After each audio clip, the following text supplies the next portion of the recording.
তিনটে শ্রেণী আমাদের আছে, একটা হচ্ছে ধনী, একটা হচ্ছে মধ্যবিত্ত, আর আর তিন নম্বরটা হচ্ছে গরিব। এই তিনটে শ্রেণীর পার্থক্য কোথায় আছে? না, ধনীরা আগে সঞ্চয় করে, সঞ্চয়ের থেকে যে উদ্বৃত্ত হয় সেই উদ্বৃত্ত দিয়ে জীবন চালায়। কেন না, ধনীদের প্রথম কাজই হচ্ছে আগে সঞ্চয় করা, তারপর যা উদ্বৃত্ত হয় সে থেকে একটা গাড়ি কিনে, ভালো জামা প্যান্ট কিনে, ভালো খায়, ভালো পরে, ভালো বেড়াতে যায়। হ্যাঁ না,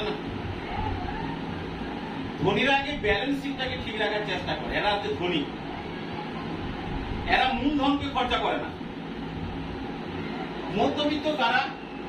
এদের সঞ্চয় বলে কিছু নেই, সঞ্চয়হীন এরা, এরা ওই চলে যাবে এরকম অবস্থায় থাকে। হুট করে যদি 5 লাখ টাকা দরকার হয় এরা দিশাহারা হয়ে যাবে। মধ্যবিত্ত শ্রেণী চলে যায়, মধ্যবিত্ত শ্রেণী কোন রকমের সঞ্চয়হীন অবস্থায় টালমাটাল করে চলে। আর গরিব কারা?